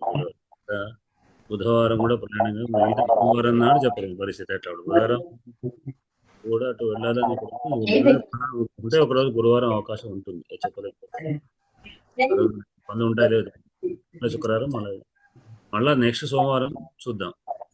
సోమవారం మళ్ళీ మంగళవారం మళ్ళీ మా అమ్మది మాసిక ఉంది. మళ్ళీ అదేమో మంగళవారం, ఇప్పుడు ఈ మంగళవారం మా నాన్నగారిది ఆబ్దికం, మళ్ళీ నెక్స్ట్ మంగళవారం మా అమ్మది మాసిక ప్రార్థన. సరే సోమవారం చూద్దాం పరిస్థితి. ఒకవేళ ఏమైనా అప్పుడు నేను మళ్ళీ మీకు మెసేజ్ పెడతాను. ఇది నైషధము ఈ పుస్తకం లాగా దొరకడం లేదు గూగుల్లో. సరే, నేను కాపీ పెట్టాను, కేవలంగా అర్థము తాత్పర్యం మాత్రమే ఇచ్చాడు ఊడాలి సుబ్బరామ శాస్త్రి గారు.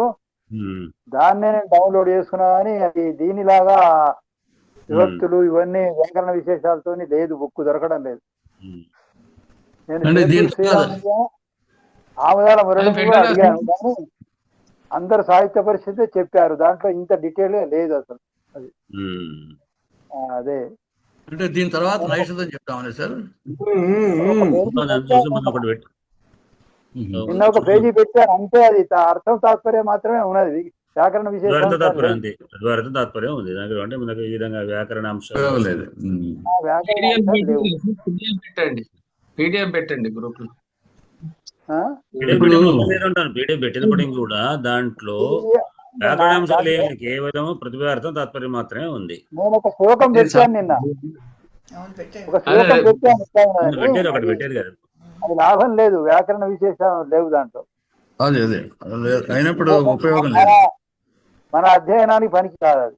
అదే అదే కేవలంగా భావం తెలుస్తుందని మనకి వస్తుంది అంతే.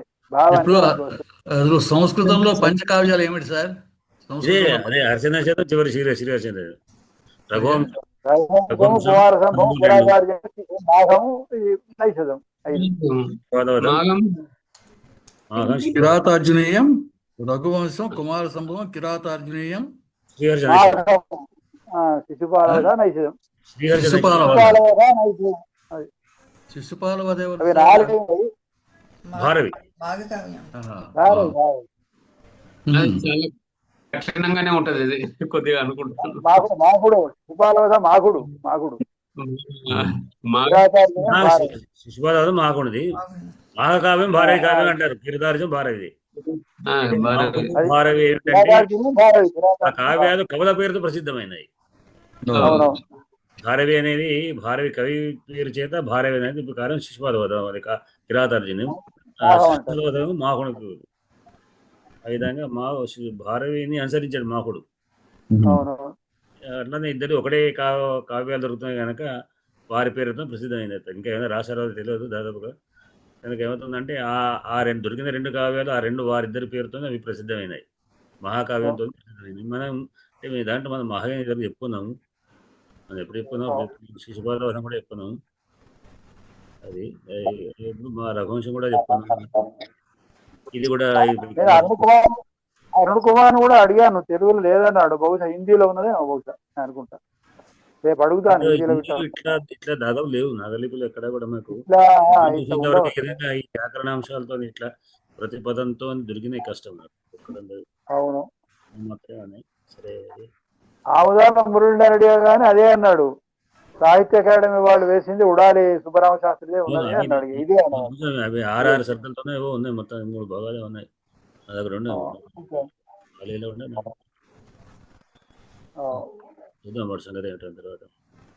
ఇంకొకటి ఏంటంటే మన ఈ సిద్ధాంతం కూడా పూర్తి చేసుకోవాల్సి ఉన్నది.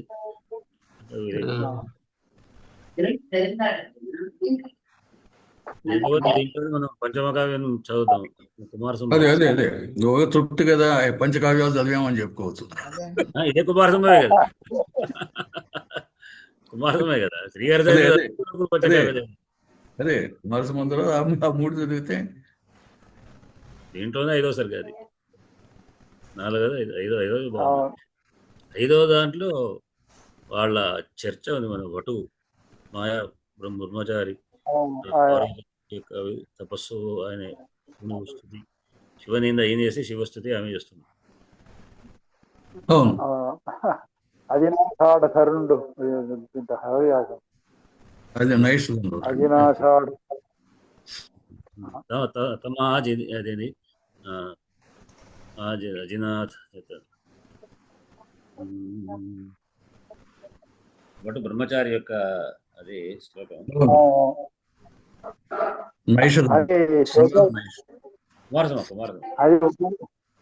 అది ఉన్నది కానీ శేషాచార్యుల వారు రాశారు. మళ్ళీ అర్థాత్పర్యాలే ఉన్నాయి దాని. అది కూడా దాతలు ముద్దు బిడ్డలు అని అది ఈ కుమారసంభంలోనే కానీ ఈమె అంటుంది అక్కడ వద్దు తపస్సు చేయకు అని అంటూ చేసేటువంటిది.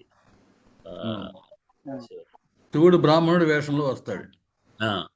బ్రాహ్మణుడి వేషంలో బ్రహ్మచారి ఈ తపస్సు ఎందుకు చేస్తున్నామని ఆక్షేపిస్తాడు. అదేదో శ్రీనాథుడి పద్యం ఒకటి ఉంటుంది. పుట్టు వెరుంగని ఎవ్వరికి పోలడు, ఎప్పుడు పుట్టాడో వయసు ఏమిటో ఎవరికి తెలియదు అని దీంట్లో సంస్కృతంలో కూడా చాలా అద్భుతంగా ఉంటుంది. విలాసంలో ఉన్నది. విలాసం అజినాషాఢరుండు ప్రౌఢధర అజినాషాఢ ప్రగల్భవా జ్వలన్నివ బ్రహ్మమయేన తేజస అని. అవును, ఒకటి ఒక బ్రహ్మచారి రూపం ధరించి వచ్చిందా అన్నట్టుగా ఉన్నాడు. అన్నట్టుగా ఏమేమి బ్రహ్మచారి ధరించారు. అజినాషాఢరుడు, అజినము ఆషాఢరుడు, జ్వలనివ బ్రహ్మ దాంతో ఉన్నటువంటి అతడు వచ్చాడు అని ఆ శివుని యొక్క స్వరూపాన్ని మాయావటు అంటారు. బ్రహ్మచారి చతుర్థమేమో రతి విలాపం. మొత్తం చతుర్థం రతి విలాపం అంతా. మోసం చేయదలుచుకున్నప్పుడల్లా బ్రాహ్మణ వటు వేషం వేయాల్సిందేనా? విష్ణువు అయినా శివుడైనా ఎవరు అక్కడ ఆయన అయితే అవతరించలేదు, అది అది ఆయన అవతరించాడు, వాడు అవతారం ఇచ్చాడు. బ్రాహ్మడు అంటే మొదగాడు అన్నట్టు. అంతే. అయితే బ్రాహ్మణుడు కావాలి, లేకపోతే సన్యాసి కావాలి, రెండిట్లో ఏదో ఒకటి. లేదా చిరంజీవి కావాలి. ఉమ్. అయితే ఇటు అర్జునుడు యతివేషం వేస్తాడు. సుభద్ర కోసం అర్జునుడు యతివేషం వేస్తాడు. ఒకసారి సుందర చైతన్య గారు ఒక ఉపన్యాసం చెప్తూను, అప్పట్లో ఎన్టీ రామారావు గవర్నమెంట్ ఉండేదన్నమాట. ఆయన మాట్లాడుతూ మోసం చేయాలంటే ఎప్పుడైనా కాషాయమే ఉండాలి, ఖద్దరు మోసం చేస్తే కనీసం మోసం అని తెలుస్తుంది, కాషాయం మోసం చేస్తే మోసం అని తెలియనే తెలియదని. కానీ తెలిసే సందర్భం ఉంటది ఒక్కోసారి, అదేం లేదు. తెలుస్తుంది, 5 ఏళ్ళకో 10 ఏళ్ళకో తెలుస్తుంది. దాని అర్థం ఏంటంటే సహజంగా వాళ్ళు మోసం చేయరు, ఏదైనా ఒక ప్రత్యేకమైనటువంటి కారణం ఉంటే దానికోసం మోసం చేస్తున్నట్టుగా నటిస్తారు అని చెప్పడం. మోసం చేయాలంటే అవతల వాడిని నమ్మాలి కదండి. సరే బ్రాహ్మణుడు పాపం బ్రాహ్మణుడు కదా నిజం చెప్తున్నాడు అనుకుంటారు, అది సన్యాసి అయితే స్వామీజీ కాబట్టి నిజం చెప్తున్నాడు అనుకుంటారు. కాషాయ దండ మాత్రేన నరోభవతి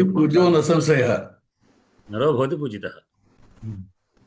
అంటే కాషాయ దండ ధరించాడు అంటే ఆ వ్యక్తి కనబడ్డా అంటే ఆయన ఎవరు, నిజమైన సన్యాస లేకపోతే కాదా, లేకుంటే ఆయన ప్రాచీనమైన వ్యక్తిత్వం ఏమిటి, ఇవన్నీ మనకు అవసరం లేదు. శాస్త్రానికి దండం పెట్టమని అడిగింది, ఎక్కడ వాడు ఏమిటి, ఏం పెరగాలి అవసరం లేదు, ఏం లేదు. ఇప్పుడైతే మోసాలు ఎక్కువైపోయినాయి. ఇప్పుడైతే మోసాలు ఎక్కువైపోయినాయి. జిఆర్ గారిని కూడా తిరుగుతున్నారు కదా అందరూ. అంటే సన్యాసులైనటువంటి వాడు లౌకికమైన విషయాల మీద మాట్లాడకూడదు. ఎందుకంటే వాడు నిజానికి సన్యాస ధర్మం అంటే ఎవరితో మాట్లాడకుండా ఉండమన్నారు, ఉపన్యాసాలు చెప్పవద్దు అన్నారు. ఏ విధంగా ఉపన్యాసాలు చెప్పవద్దు, స్టేజ్ ఎక్కి మాట్లాడకూడదు. వాళ్ళు ఏదో దూరంగా, ఊరికి దూరంగా ఎక్కడో దేవాలయంలో ముక్కు మూసుకొని కూర్చొని ధ్యానం చేయడమే సన్యాస ధర్మం. ఇది వీరేమిటి అంటే మఠాధిపతులు ఏమిటంటే లోకానికి కావాల్సినటువంటి విషయాన్ని అందించగలగాలి, అందించడం వరకు చెప్పవచ్చు. కానీ ఏ రాజకీయాలకు పోవద్దు. ఏదో బ్రహ్మతత్వం అని చెప్పి ప్రకారం తెలుసుకోండి, అది కూడా వీళ్ళ ధర్మం, అంటే సన్యాస ధర్మం కాదు కూడా. స్పష్టంగా చెప్పండి, సన్యాసి కూడా ఎవరికి ఉపదేశం చెప్పలేదు, అందరికీ బహిరంగ సభ చెప్పి పెట్టమని చెప్పలేదు.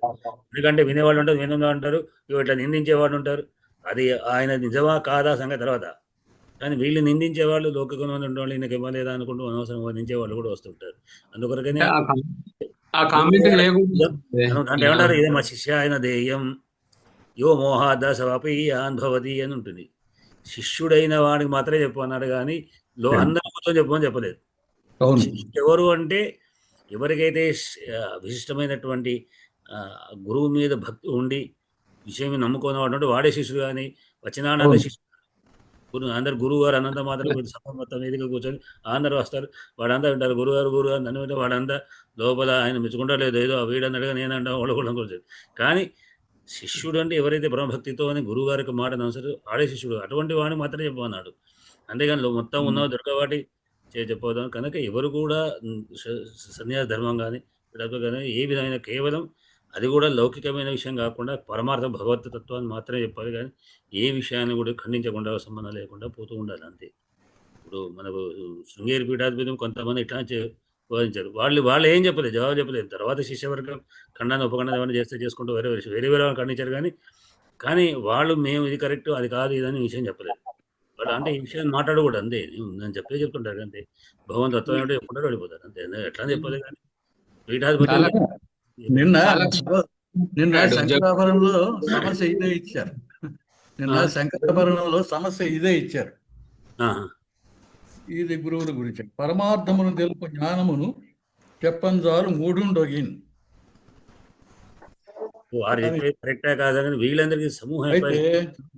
నేను రాశాను, పరమజ్ఞానం ఎరుంగువారు తమకును ప్రార్థించు సశిష్యుకే గురుబోధను ప్రసరింపజేతు. ఇక చేకూరంగా మూఢాత్ములు సిరి ప్రార్థించిన సారు నెల్లరకు తా శిష్యాడిగా నిలుచుని పరమార్థమును తెలుపు జ్ఞానము చెప్పంజాలు మూడుండొగిన్. నిజమైన గురువు జిజ్ఞాసం ఉన్నవాడికే చెప్తాడు, ఊరికే ఉపన్యాసాలు చెప్పేసుకుంటూ పోడు.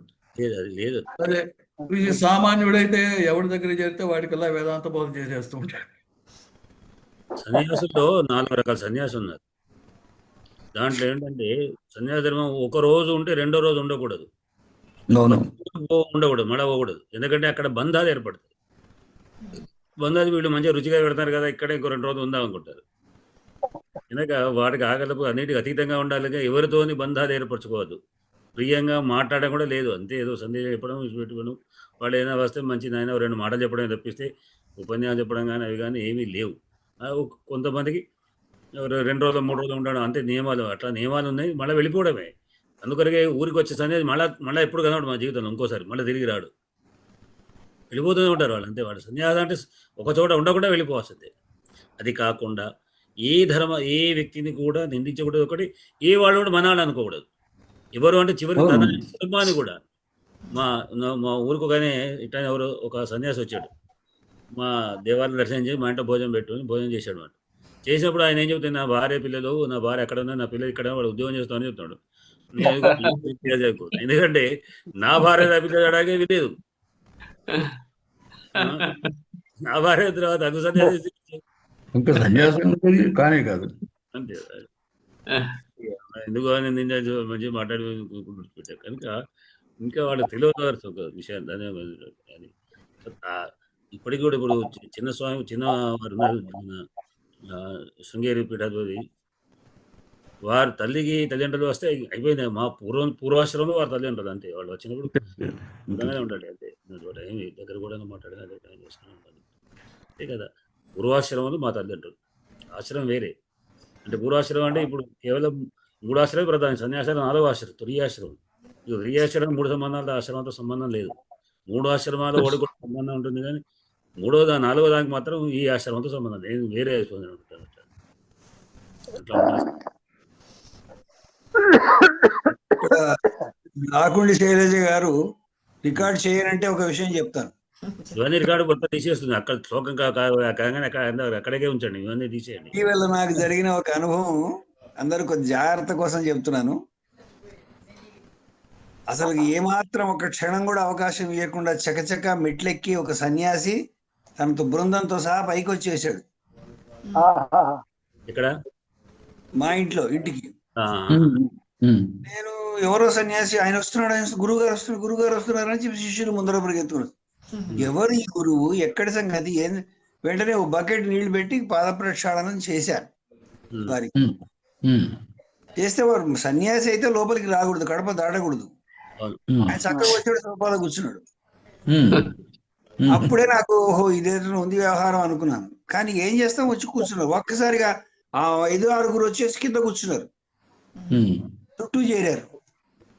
ఈవిడ అటు పోవద్దు అమ్మ, ఇక్కడ నువ్వు కూర్చో, అమ్మ కూర్చో, నువ్వు ఇక్కడ కూర్చో తల్లి, నువ్వు ఇక్కడ కూర్చో తల్లి అంటున్నారు. కదల్ని ఎట్లే. అరే ఏమిట్రా ఇంత, నేనంటేనే మా వాడికి ఫోన్ చేశాను, మా మేనల్లుడికి, ఒరే బాబు ఎవరో ఇట్లా సాధువు వచ్చారు రండి రాని అనేటప్పటికి, నేను ఫలానా చోట ఉన్న మామయ్య, నేను వస్తాను నిదానంగా అన్నాడు. అంతేగాని వాడు వాళ్ళని వెంటనే వెళ్ళగొట్టు అని చెప్పలేవాడు. ఈలోగా వీళ్ళు మేము ఒక ఆలయం కడుతున్నాం, ఇక్కడ నవగ్రహాలు కడుతున్నాం అని చెప్పి పుస్తకాలు ఏవో తీసేసి బయటికి పెట్టారు. ఇక వాడవాడు వీడోడు, ఓహో మీరు మహాపండితులు, ఓహో మీకు అవార్డులు ఉన్నాయా, ఓహో అదా, ఓహో ఇదా, అసలు సంబంధం లేనటువంటి విషయాలన్నీ మాట్లాడుతున్నారు. 1,00,000 రూపాయలు ఇస్తే మీ పేరు మీద నవగ్రహాలు పెడతాం అన్నారు. ఏందిరా ఇది, 1,00,000 రూపాయలు ఏంది, ఇవ్వడం ఏంది, మేము ఒకటి దగ్గర చేయి దాపం, ఇట్లాంటి వాడికి ఇవ్వం, మేము ఏం చేసినా మా ఊళ్ళో తప్ప మేము ఎక్కడ ఒక పైసా ఖర్చు పెట్టాం అని చెప్పి మాట్లాడితే వాడు కదలరే. వాడు సన్యాసి, అందులోంచి ఇదేంతో తీస్తాడు, బయటికి పుస్తకాలు తీస్తాడు. వాడు లోపల ఎన్నో ఉన్నాయి, ఒక పేరుకు ఒక దుప్పటిలాగా కనిపిస్తున్నా లోపల సంచీలు చేతులు అన్ని పెట్టి తీస్తున్నాడు. దగ్గరకు వచ్చాడు, దండం పెడతాడు, నేను ఎవరిని భిక్ష అడగలేదు, మిమ్మల్ని అడుగుతున్నాను, మీరు ఇవ్వాల్సిందే అంటాడు. ఇదేట్లా ఉంది పరిస్థితి, అసలు ఇద్దరమే ఉన్నాము, అనవసరంగా తాళాలు తీసి వచ్చాము, ఏంది ఇప్పుడు పరిస్థితి, వాడు మేనల్లుడు ఎప్పుడు రావాలి, మేము ఎప్పుడు కేకలేయాలి, ఎవడు రావాలి ఏంది అని. అప్పుడు సరే 3,000 ఉన్నాయి ఇస్తానంటే, కాదు 3,000 కాదు, కనీసం ఒక విగ్రహం అన్నా తయారు కావాలి. 11,116 రాసి ఇందాక కదలే, సర్లేపోని లేని 11,116 రాసేస్తే వెంటనే కాదు, మీ రిసిప్ట్ చూపించి ఇంకోటి ఫలానా వారు కడకమారు ఫోటో తీసి అది కూడా అది నాకు జరిగింది ఏంటంటే అందుకోసం మీకు ఇప్పుడు చెప్తున్నా పబ్లిక్ గా. ఎందుకంటే ఎవరైనా ఇప్పుడు, ఎందుకంటే మా పుస్తకాలు తీసుకున్నారు వాళ్ళు, ఆ పుస్తకాలలో మన స్నేహితులు అందరి పేర్లు ఉంటాయి. ఎవరి దగ్గరికైనా ఎప్పుడైనా రావచ్చు.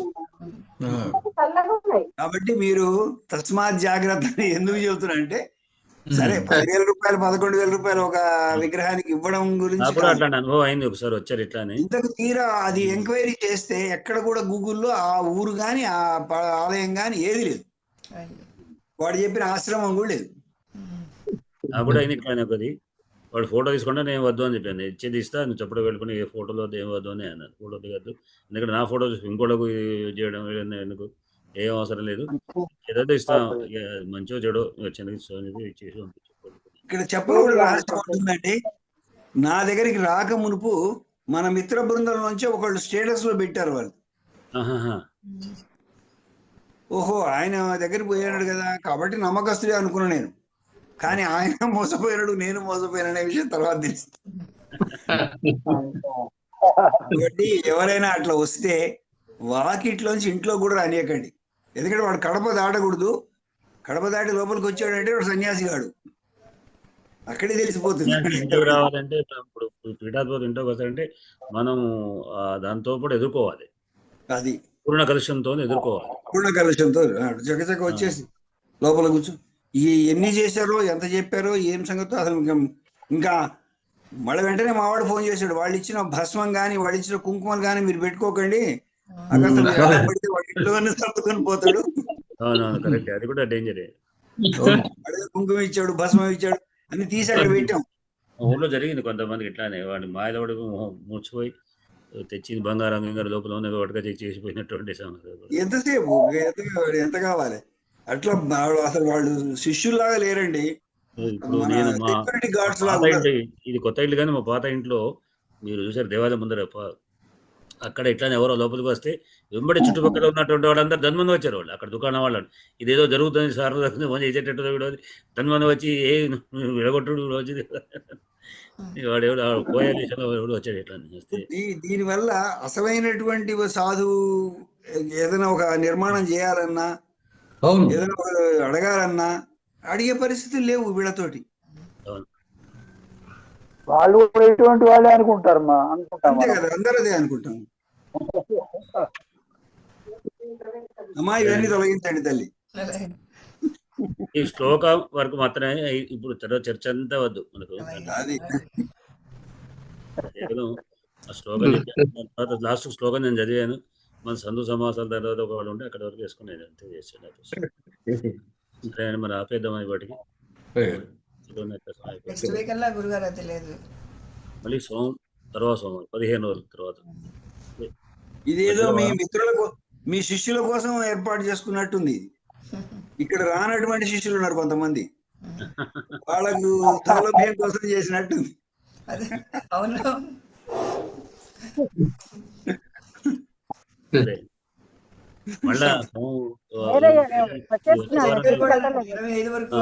గారు బస్ లో ఉన్నారు. ఆచార్య నేను వచ్చేస్తున్నా, ట్రిప్ క్యాన్సిల్ అయింది, వచ్చేస్తున్నాను. అయ్యో ఏమైంది? మీరు అనుకోని సంఘటనలు, అనుకోని కారణాల వల్ల ఒక 2 రోజులు మెడ్రాస్ లో ఉండి మళ్ళీ వచ్చేస్తున్నాను. Trip cancel. ఇప్పుడు దారిలో ఉన్నానయ్యా, మెడ్రాస్ వెళ్తున్నాను. ఇప్పుడే ఫోన్ వచ్చింది. దారిలోనే ఉన్నా, మా అబ్బాయి దగ్గర నుంచి ఫోన్ వచ్చింది. అందుకని 2 రోజులు మెడ్రాస్ లో ఉండి వెంటనే వచ్చేస్తాను. సోమవారానికి మోస్ట్లీ వచ్చేస్తాను. అనుకోని కారణాల వల్ల ఆగిపోయింది. మీరు మామూలుగా మొదలు పెట్టండి ఏదో. లేదంటే సెలవు తీసుకుంటున్నా మనం. నా కోసం నెక్స్ట్ సోమవారం 15 రోజుల మంగళవారం. ఇప్పుడు 15 అంటే వచ్చే మంగళవారం ఇంకో మంగళవారం కూడా ఉండదు. సోమవారం నాడు ఒకటి ఉంటే ఉంటుంది, లేకుంటే తర్వాత బుధవారం వరకు అంటే పాటి బండ్ల వారు కూడా లేరు కదా, పాటి బండ్ల వారు కూడా లేరు కదా. సరే అంటే నా ప్రోగ్రామ్ లిస్ట్ అయిపోయి కదా. మంగళవారం నాన్నగారు ఆబ్దికం ఉంది, ఆ రోజు ఎట్లా కుదరదు. ఎందుకంటే పూర్వం కూడా ఒక రోజు ఇక్కడ చెప్పలేము ఉంటే కానీ ఆ రోజు కూడా ఇంట్లో మా వాళ్ళు ఉంటారు, వాళ్ళు వీళ్ళు ఒక కారణం కావచ్చు. అప్పటి వరకు ఎట్లా ఉంటుందో ఒక్కరోజు మళ్ళీ బుధ అటు భాగ్యనగర్ ప్రయాణం ఉంటుంది. గురువారం సర్లే, కూడా నేను కూడా ఎలా వెళ్ళి ఎలా వస్తానో తెలియదు. బెంగళూరు వెళ్తానో మళ్ళీ సింగపూర్ వెళ్తామో ఏమీ తెలియట్లేదు. ఏమండి ఒక వీక్ తర్వాత కదా మళ్ళా సోమవారం, వచ్చే సోమవారం కాక మళ్ళీ సోమవారం పెడితే మంగళవారం కూడా మళ్ళీ మాసిక ఉంది మాకు, మా అమ్మది. ఓకే ఓకే కనుక అప్పుడు మంగళవారం 2 మంగళవారాలు ఉన్నాయి, నాన్నగారిది ఒకటి అమ్మగారిది ఒకటి. దాని తర్వాత నాకు ఇప్పుడే కొంచెం ట్రైన్ ఆగినందువల్ల సిగ్నల్ దొరికింది, అందుకని మాట్లాడుతున్నా. మీకు ఏమన్నా ఒంట్లో బాగుండలేదా? అట్లా ఉన్నారు? బస్సులో ఉంది. నాకు ట్రైన్ 2 రోజులుగా ప్రయాణాలు కదా, సింగపూర్ నుంచి వచ్చి వెంటనే మళ్ళీ ప్రయాణం, అందుకని అలసట అవిని కొంచెం మనసు కూడా బాగుంది, వికలంగా ఉంది. ముఖం కూడా కొంచెం మారినట్టుగా ఉంది, ముఖంలో కొంచెం. కెమెరా ఫాల్ట్ నేను అనుకుంటున్నాను, ఇది కెమెరా దగ్గర సరేనండి. స్వస్తి ప్రజాభి పరిపాలయంతాం న్యాయేన మార్గేణ బ్రాహ్మణ స్వస్తి. ధన్యవాదాలు. నమస్కారం.